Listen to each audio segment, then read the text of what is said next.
Alright, mega mega love shout out mga kakabsat. Puntahan nga natin itong si Attorney Claire Castro, mga kakabsat. Ano bang latest kay Attorney Claire? Eto na, naku, Diyos ko po, Rudy.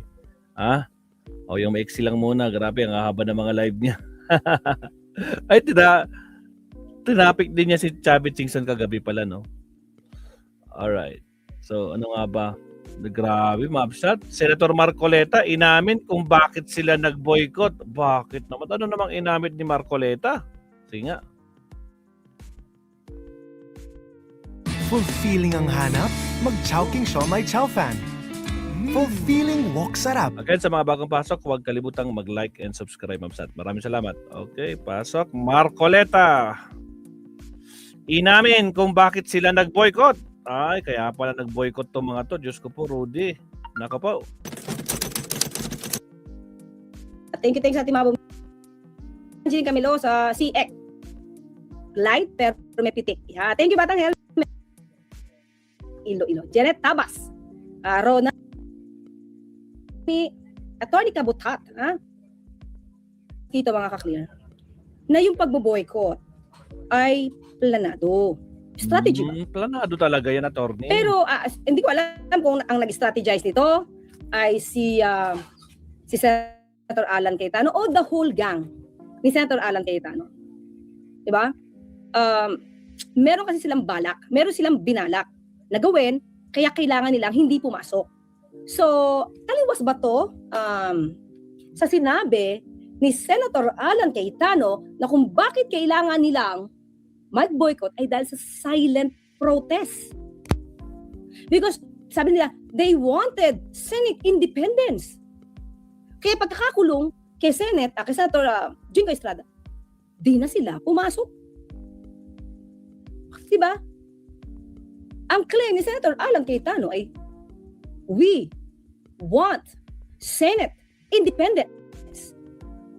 At sinasabi niya pa, na ang nagdidikta o ang boses na nadidinig kay Senator Sherwin ay boses daw na Malacanang. Nakita niyo naman kanina kung paano siya binulgar ni Congressman Lord Alan Velasco para lang makakapit sa pwesto. Sisiraan, mamaliitin, hindi i-honor ang term sharing agreement. And then, ngayon, may nadinig ako na sinabihan niya na dapat may word of honor, may palabra de honor. Pero paano namin sasabihin na ikaw ay may palabra de honor kung yung dati mong mga kasamahan, especially si Representative Lord Alan Velasco, ay kino-question ang ginawa mong hindi pag-honor sa inyong usapan. Diba sabi niya, dapat maging lalaki sa pag-honor ng mga salita. Okay, mga kapatid? So dito, kaya ang tanong natin, ano na ba yung paniniwalaan natin kay Senator Alan Cayetano? Basta makakapit ba sa pwesto, lahat ng mga salita, lahat ng mga sweet talks, bola, paninira, gagawin, magtuturo kung sino may kasalanan except siya. Mga ka-clear. Sa dinami-dami na sinabi niya, ilan ba ang masasabi nating medyo may kasinungalingan? Ayoko na sabihin medyo. Kasinungalingan. Question mark to, mga clear. Kasi, nung sinabi niya, the Senate is under attack. The Senate was under attack. Hindi niya ito napatunayan. Inaaway niya si NBI Director, Tony Matibag. Pinapupunta niya, nagde-demand siya na pumunta ka sa Senado. Ano sabi ni Senator Pia Cayetano? Do your job. Nagpuputo ka na dito do your job. Pero mga kakli, nakita nyo naman sa video, ilang Marines, ilang pulis na pwedeng magprotekta sa kanila. Kasi nagpaputok lang naman si Aplaska di naman Marines, hindi naman pulis So bakit niya pa kakailanganin si Director Matibag doon? Tanong, para matrap? Para sabihang NBI ay pumasok sa Senado when in fact hindi? O para meron silang masisi na inaatake ang Senado when in fact hindi? Buti na nga nakuha pa yung video, pero sabi nga nila, di ba, meron pa daw video na natitira na hindi pa sinasabit daw ng Senado. Di ba? So dito mga clear. Una yan Pangalawa, kinuha niya protective custody si Senator Bato. Tapos bigla niya sasabihin, pwede siya lumabas-masok kasi wala namang valid warrant. Contradictory yun sa pagbibigay niya ng protective custody. Diba? Pangatlo, nag-boycott kayo, allegedly, to have a silent protest. Pero, iba pala yata yung katotohanan ni inamin ni Senator Marcoleta. Mga kaklir, pakinggan natin Nag-strategize sila to the disadvantage of the Filipino people, of the whole Senate. Mga kaklir, dahil sa pag-absent nila, maraming nabinbin na dapat na naaprubahan. Ang isa sa nagkakaroon ng problema ngayon, mga clear, dahil lagi nilang ginigit, dapat 13, yung confirmation ng ibang military officials or confirmation ng mga officials na dapat hindi lalagpas ng, I don't know kung anong period. Kaya yan minamadali. Isa yun. Mga ka-clear. Dahil lang, meron pala silang balak gawin, kaya hindi sila pumasok ng 3 araw. Inamin siya ni Senator Marcoleta. Hindi natin masisisi si Senator Marcoleta. Bakit? Kasi Senator Marcoleta, alam naman natin, ay relihiyoso rin. Miyembro siya ng INC. So baka hindi niya makonsensya sa dibdib niya. Na yung sinasabi ni Senator Marcoleta, na sinasabi ni Senator Cayetano ay hindi totoo. Yun yung sa akin nakikita ko, kaya nag-reveal, nagsalita si Senator Marcoleta dahil hindi niya matiis ang mga sinasabi ni Senator Cayetano na hindi totoo. So pakinggan natin again ano sabi, bakit nagbo-boycott? Sige, hanap lang ako ng news mga klira para meron tayong konteksto. Wait lang. Kasi para may pangpangga tayo. Kailan po, hindi ko ito na-research agad, pero alam ko ito yan Ito. Sige. Ito sabi niya mga kaklira, taliwas sa sinabi ni Senator Marcoleta. Cayetano allies no show as he urges quiet protest.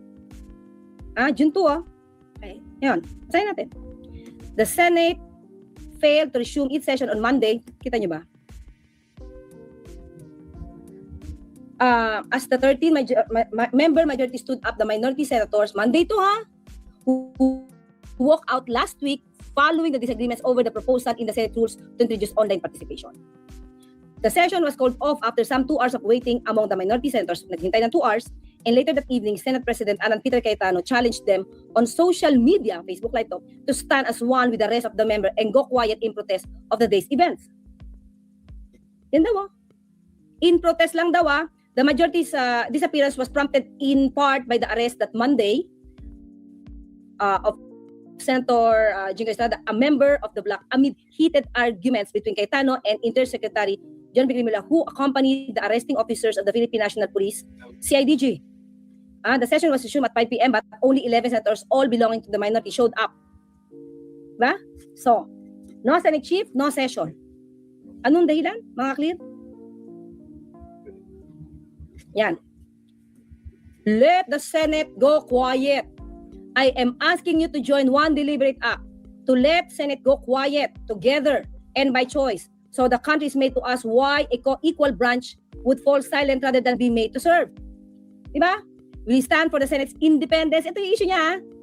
Kaya sila nagpo-protesta daw. The Senate is a co-equal branch of the government. It is not a prize to be claimed by anyone. Events of the past few days may have blurred this distinction. Diba? Tinuturo na naman niya dito yung ehekutibo. Nagtuturo siya kaya dapat daw may silent protest or quiet protest kasi they are asking for Senate independence. Yun yung reason niya, nilagay niya sa Facebook niya. Yung pala, hindi ito yung totoo, mga ka-clear.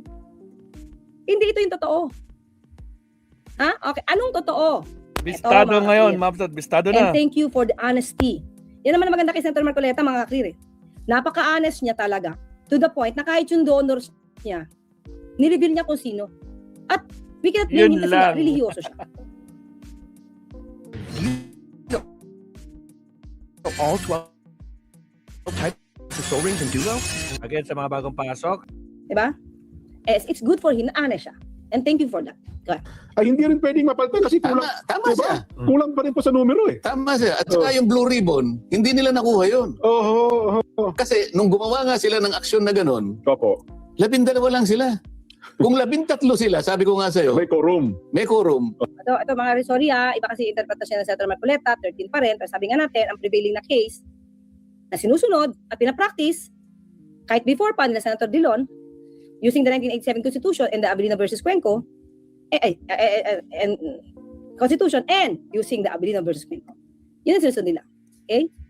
Yung pagpapalit ng chairman, Kuya Benny, malaya at legal nilang nagawa. Magagawa po nila. Oo. Yun ang dahilan kung bakit Ito na mga clear. naman, yung 3 araw na natitira na yun, ginamit namin yung legislative strategy Oo. na ibinibigay naman ng saligang batas. Kasi Pinapaintulutan pa sa lagi kung batas. pumunta kami ng June 1, Ito mga clear ha. So, legal strategy daw yung ginawa nila. Inamin ni Senator Marcoleta. Hindi sa quiet protest na sinasabi ni Senator Alan Cayetano, hindi for the Senate independence na tinuturo niya ang ehekutibo. May pattern si Senator Alan Cayetano. Magturo ng iba para siya yung malinis. So dito maliwanag, strategy nila. Diba? So teka lang, bakit strategy? Sige, go. Opo. tapos na si Alan Cayetano. Kasi Pinapaintulutan pa sa lagi kung batas. pumunta kami ng June 1, June 1 ha? Kung pumunta sila ng June 1, ano yung June 1? Teka lang, yung ba yung Monday mga kaya? June 1 is Monday. Monday ba? Teka lang, is ano mga kaya, sorry ha. Wala ko dalang kalendaryo dito. It's Monday. Yeah, Monday. Noon nahuli si ano. So kung June 1 daw, pumunta sila. So in other words mga clear,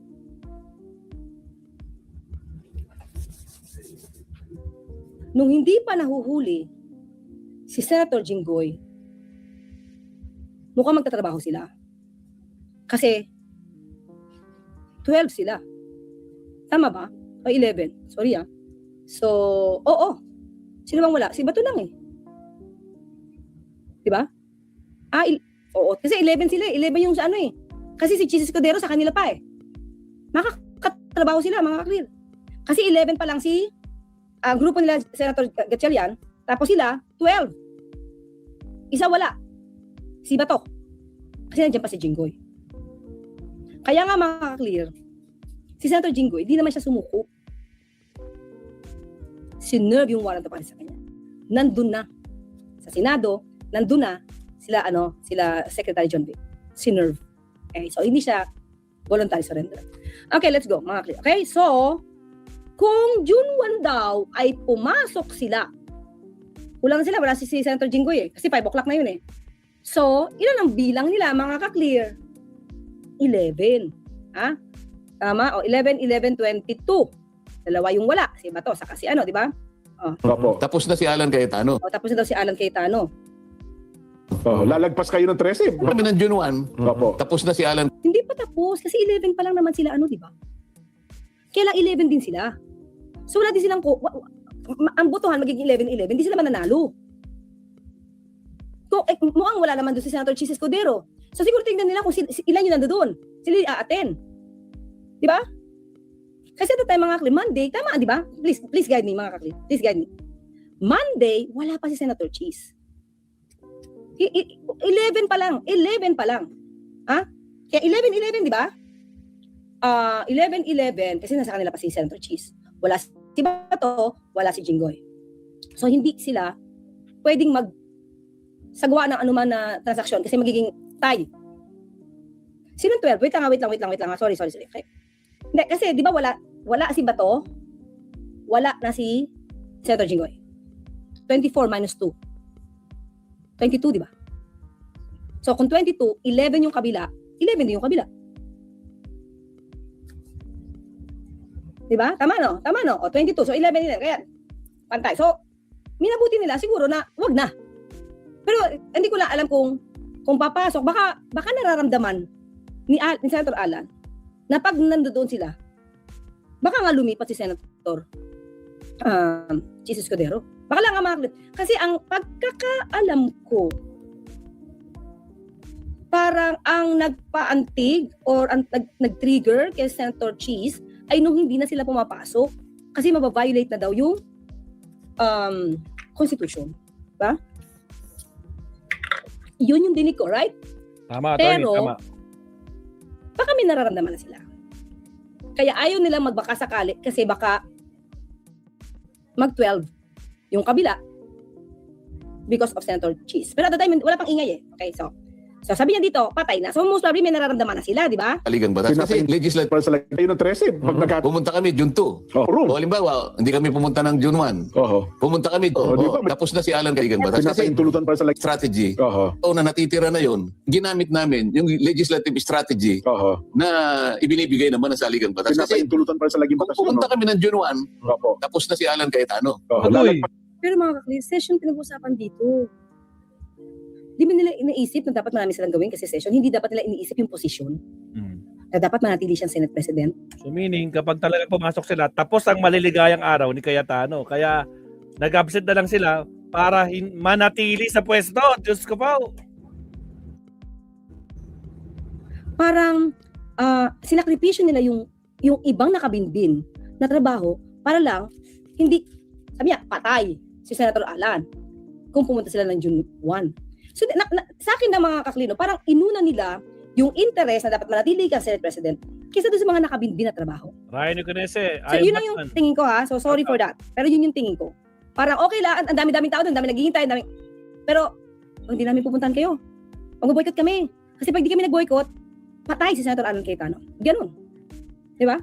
Tanggal. Pas kayo ng 13. Pag nagkataon. Di ba? May quorum. O halimbawa, hindi kami pumunta ng June 1. Pumunta kami June 2. Patay din. Bakit patay? Strategy talaga. Di ba? O June 3, ganun din ang mangyayari. Kasi 10 lang kayo. Malaya at legal nilang mailulugso si Alan Peter. Ayun. See? Yun ang naprotektahan. Posisyon ni Senator Alan. You should remain. Ganun dating. Wala na tayong issue, wala na tayong pakialam sa ibang issue. Basta dapat manatili ka. So wag tayong pumasok. Para wala silang quorum. Di ba? Hindi ko alam, natatawag yung bang legal strategy, selfish strategy, makasariling strategy. Diba? For me, parang hindi siya, for me syempre akin to. Hindi naging maganda yung strategy kasi marami na apektuhan. Yung mga general. Hindi pala kayo magtatrabaho kasi for your personal interest. Tama. Pero syempre sinabi ni Senator Marcoleta dito, para sa taong bayan to. Bakit? Sige, tingnan natin, bakit kailangan hindi mapalitan si Senator Cayetano noong June 1 hanggang June 3. Okay, tingnan natin. Kapag ka nagkagutuhan, talo kayo. Ganon, yung in-announce namin June 4 na pagdinig ng Blue Ribbon Committee, hindi na matutupad kahit kailan. Yun ang pinotektahan pala. Kailangan madinig ng taong bayan ang salaysay or kwento ng mga 18 Maleta Boys back up by Mike Defensor. Bistado! So, kahit sabihin natin may question pa, di ba? Sabi na kasi patay si Alan Cayetano, mawawala. So, kahit may question pa, ang pag-stay. Di ba? Kasi nagkaroon na ng sesyon, nagkaroon na ng botohan, may quorum na 12. Kaya hindi nila binibitawan yung posisyon at gusto nila manatiling chairman ng Blue Ribbon Committee, pinagpilitan. At hanggang sa nagkagulo, nagkatulakan pa si Senator Robin para makapasok ang 18 Maleta Boys, strategy pala nila yun, mga ka-clear. Para sila makapasok at makapagsalita sa Senado. Diba?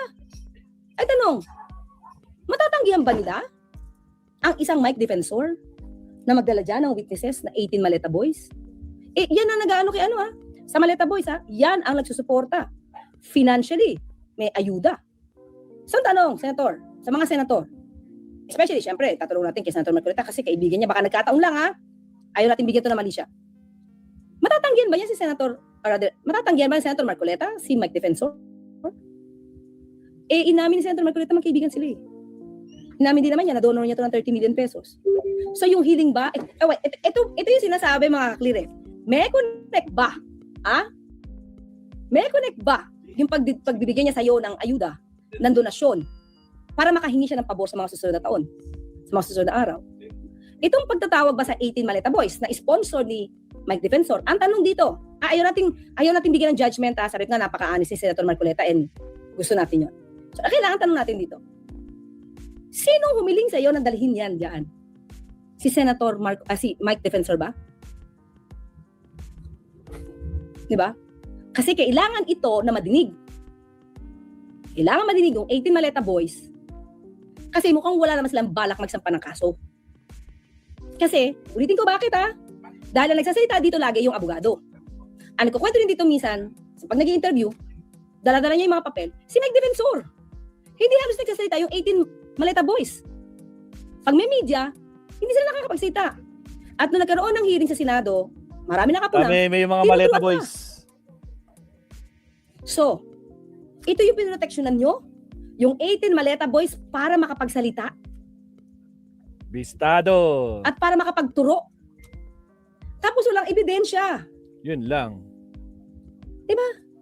Ito pala yung binalak nila kaya sila nag-boycott ng 3 araw na walang pakialam sa ibang mga nakabimbing resolution. Basta ma-present nila ang Maleta Boys noong June 4. Hindi ba siya unfair sa ibang mga naghihintay ng aksyon ng Senado nung nakaraang 3 sesyon?